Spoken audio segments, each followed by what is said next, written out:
Hi, I'm Mayce. And I'm Missy. We're best friends and business partners. And each week, we're going to bring you a quote that inspires us, and we're going to talk about it. Join us as we break down our favorite impactful messages for leadership and share how you can apply them to lead with confidence and purpose. Get ready for a fun and authentic journey into leadership, life, and everything in between. Well, hey, bestie. Hey, bestie. How are you? I'm good. How are you? Good. I was thinking, I don't know if you've ever had this thought, but like sometimes I look at people and I'm like, they are so talented, right? They're so good at what they do, but like something they're doing just isn't working. Like then you kind of peel back the layers and you realize like it isn't them. It's almost like everything around them. Yes. Here's the thing. Even the best people can struggle inside broken systems. Yeah. And honestly, if you're listening and you're serious about leadership, you have to stop asking what's wrong with my people and start asking what's wrong with the environment I created. I think that there's the gap right there. Yeah, that's right. And today we are welcoming Kerri Roberts to the show. And one of the things that we hope we have time to chat about, even though it's a little off topic, but maybe we can weave it in, is when we met Kerri, she told us that she and her family left the city and moved to the farm. So I want to talk about it a little. I know if we can, because I was fascinated. All I could think about was the time that my husband and I, before we had kids, so this is going back 20 years, that we almost bought a farm. And that would have been so ridiculous. But with all of that being said, let's welcome Kerri to the show today. Yay, Kerri. Kerri, we are so excited that you're here with us today. So go ahead, tell our listeners more about you. What do you want them to know?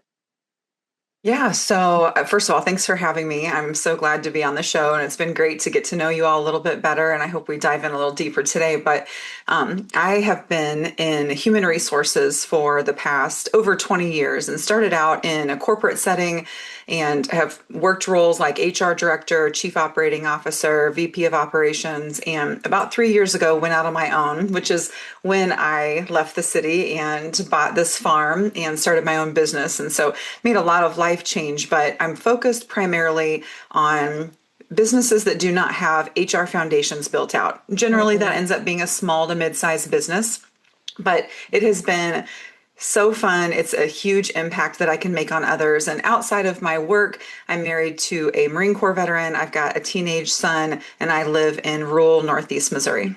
Well, make sure you thank your husband for his service. Yes, absolutely. We wouldn't want to pass that by. Okay, well, the quote we chose for you today is definitely in alignment with what you do for work. And it's this, Kerri.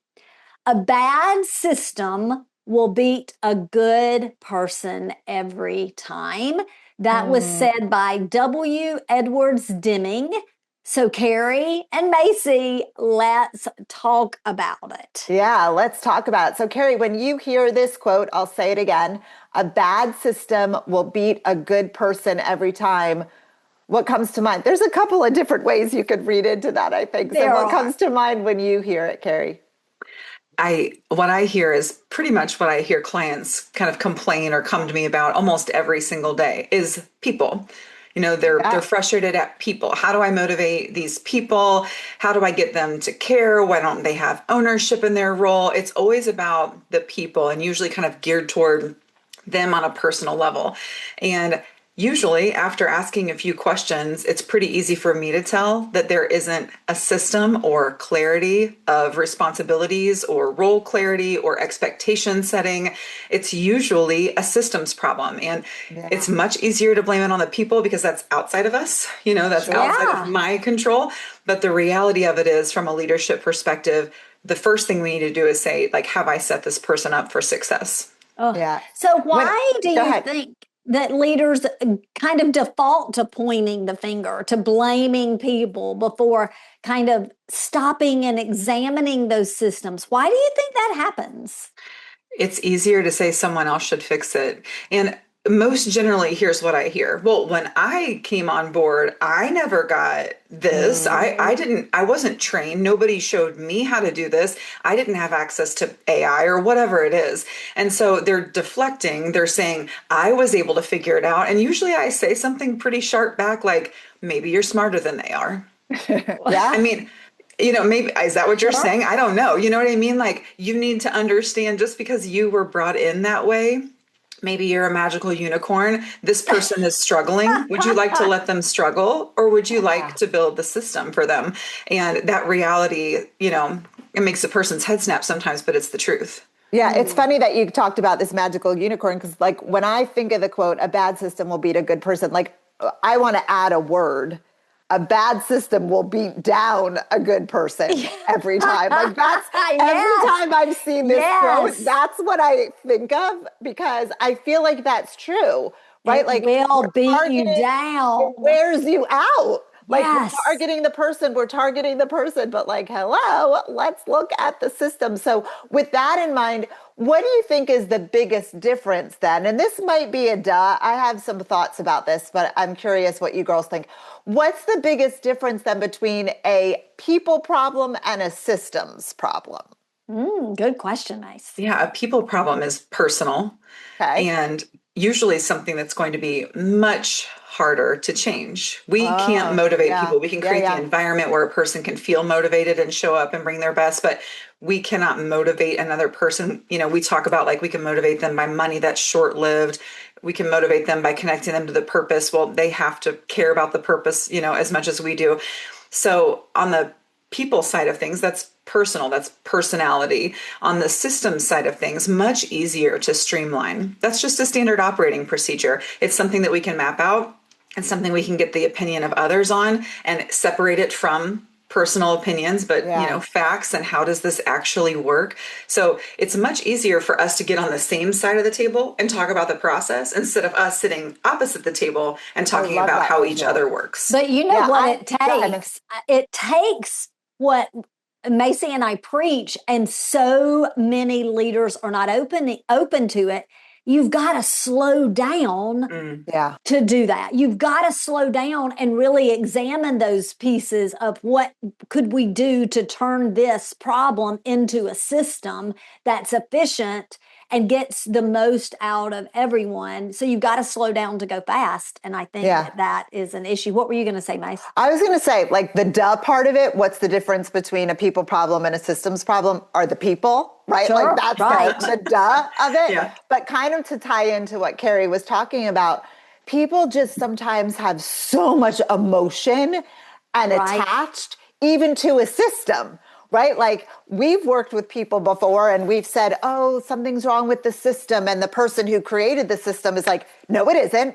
It's You're not calling broken. their baby You're ugly. calling their baby ugly. So there's all this emotion tied with people. I would think, and Kerri, maybe you could talk into this.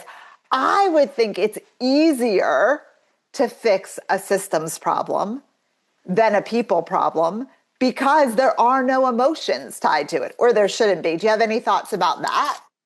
Yeah, you're exactly right. There shouldn't be. There often is, especially if somebody originated or If they created it. yes, Yeah. if they created it or if it's just been working for them or it still works for them. Mhm.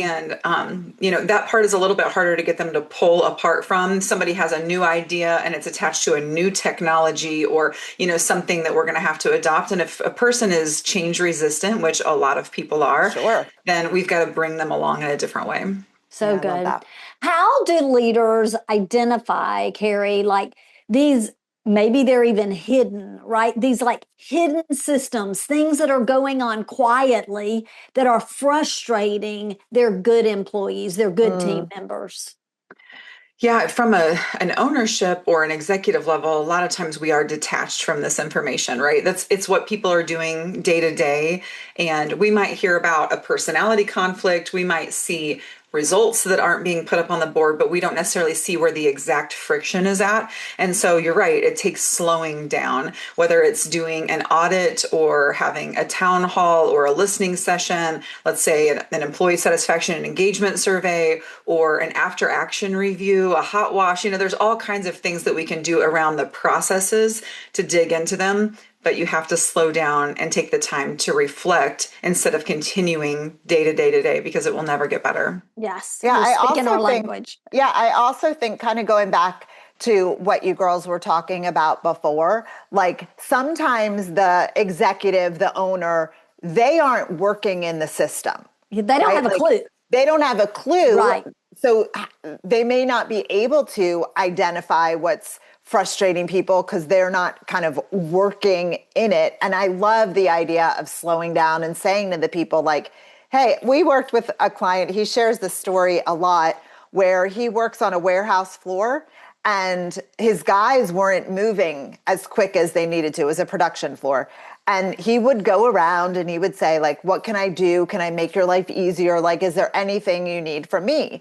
And one of the employees said, yeah, like every time I turn this corner, there's this electrical box that is sticking out. And I kind of have to like take a further step. And it was only slowing him down by seconds.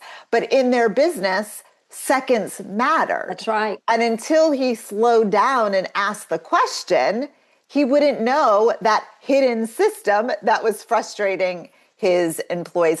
So let me ask you this, Kerri. How do leaders know? Like, is there a sign that says, okay, it's time to fix this thing, this system, this process, this procedure, instead of coaching the person around the system, the process, the procedure? Yeah, I hate to make this another one of those duh moments, but to me, if you're having conversations with your people, this is evident. If you're not having conversations with your people, it's not. And it's unfortunately as simple as that. Are you having monthly one-on-ones with your people? Are you doing annual performance reviews? Do you do a mid-year start, stop, continue? Do you have quarterly management meetings? Like, if you're having the conversations regularly, these things will surface. Do you do annual stay interviews? There's a myriad of ways. Nobody has to do them all, but there's a ton of ways that this can rise up. If people feel like you care about their opinion, if it feels like a safe work environment where they can share their frustrations, if people are bought in and really care about the overall success of the organization, they'll know you want to hear that. So if you feel like you're tone deaf to that in your organization, it's likely because people don't trust you. They don't feel like you care or that you value them. If you're in an organization where you have made the culture clear that you care about them and they're more than just a person putting numbers on the board, this stuff will rise up. But if you're at a place, if you find yourself in a place where maybe that's not how your organization is, starting to implement clear, consistent communication and these touch bases will really go a long way. And, at first it gets frustrating because just like the Me Too movement, when you announce something, a lot of things rise up because it's maybe the first time that people have ever understood where the boundaries are. Same deal. If you start having stay interviews and talking about performance in a new and different way and having these touch bases, you're going to be like, is anything right around here? That's like they finally have a voice. Yes. And so we're just going to let it flow. Yes. So at first it's going to be a little daunting, like, oh gosh, there are a lot of things, but a little prioritization, setting up meetings with your managers to determine what you're tackling first and what the priorities are will take care of that. Also, to add to that, though, when there are a lot of problems that come up and arise, I think the leader's inclination would be like, forget it, we're not doing this. Like, this is just too much. But the consistency with it is going to be what makes or breaks this new system or process, right? Like, just because you hear 10,000 things that are wrong, the longer you stick with it and your people see you sticking with it, the complaints are going to become less because you're going to start taking action. You're going to start connecting with your people. So that's right. Yeah. And I would say, don't ask if you're not going to do something. Right. Oh my gosh. It'll make it so much worse. Yes. 1,000%. So Kerri, we work with a lot of leaders and something that we hear a lot is my team just doesn't care. Yeah. So what would be the first question you would ask someone if you heard them say that? Yeah, one of my favorite things to ask is, does that person, let's think about one specific person. So one of the people that doesn't care, get them in your mind. Does Right. that person know how to succeed in their role? And usually it's like, well, yeah, of course they do. Okay, where's their job description? When's the last time we've looked at that? When's the last time the employee has looked at that? Do we have the performance review attached to that job description? What are their metrics? And as soon as I start asking some of these questions, a light bulb usually goes. I mean, they're annoyed at me, right? Like they don't want to, of course, don't really want to hear that. But when I start asking like, okay, we think that they know how to succeed, what success and failure looks like in the role. If that feels obvious, right? We feel like they should know. They've been working here for 5 years or whatever. Right. But when we start actually getting to the line items, it's like, we don't really have a job description for that position. Well, who do they report to? A couple different people. Okay, I think we found the problem. Yeah. It's just clarity. I think so much of leadership comes back to clarity. We talk a lot about connection. That's kind of what our grit tells us, connection is the core to leadership. But I believe clarity is right up there with it, because what's clear to me is not clear to you, right? It's not clear to Missy. It's like everybody has their own definition.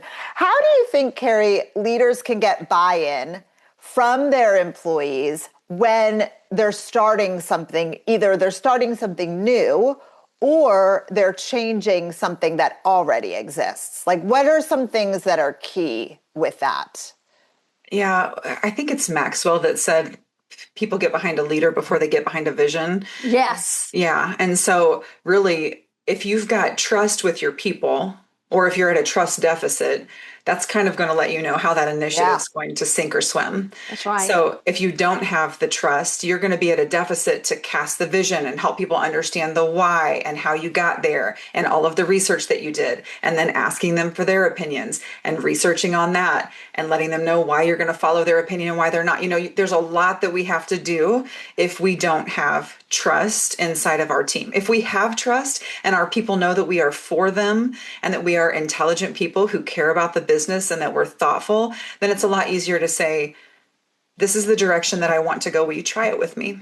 So good. Kerri, I don't know if you know this, but Missy and I have been mentored by John Maxwell, for a long time, over a decade. And when we're talking to our clients about trust, we often say, listen, if John Maxwell called or texted us and said, hey girls, I need you to meet me at the airport at 3:00, the only question we are asking is hot weather or cold weather. What climate? Yeah. That's right. We are not asking him, which would be hard for me, but I trust the man so much that I'm not asking him, where are we going? Who's coming with us? Right. What's the agenda? We're like showing up because our trust is exactly what you're talking about. Like, the trust is greater than any doubt we would have in his vision.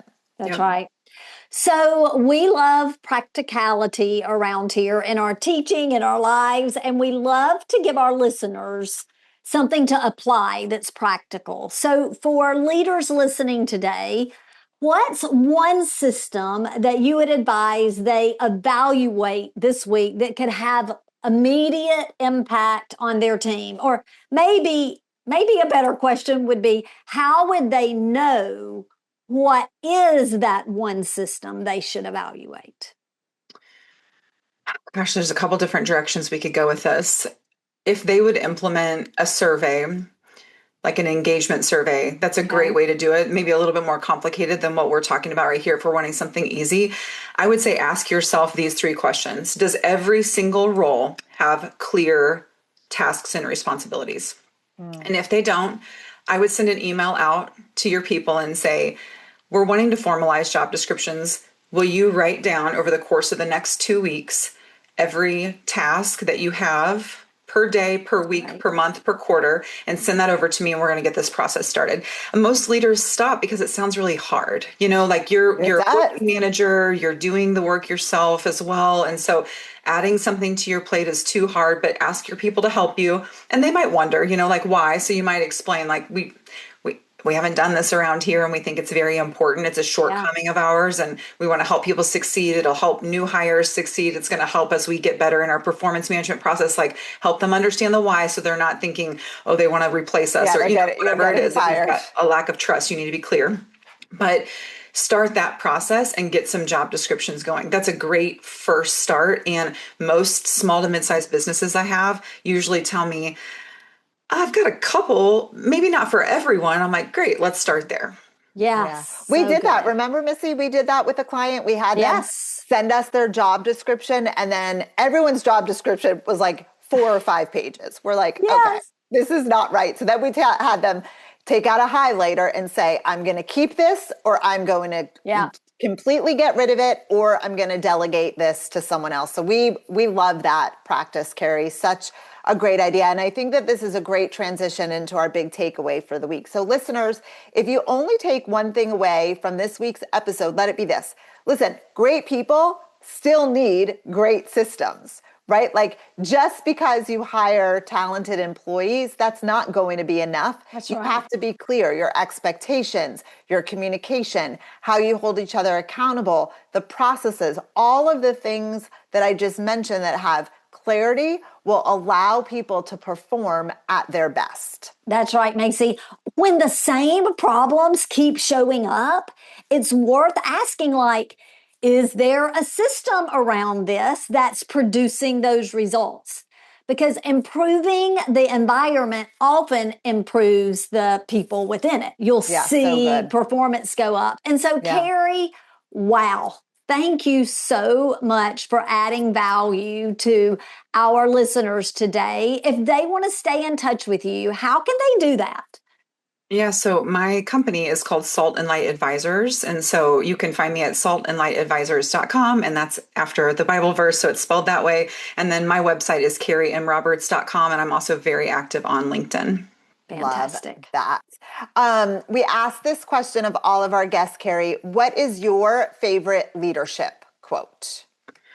This one's a hard one for me. I was thinking through this the other day, and I collect like mental models, the way my brain works. I collect ideas, and I don't necessarily like have a favorite leadership quote. I think about, based on this conversation, clarity is kind. That's a Brene Brown one.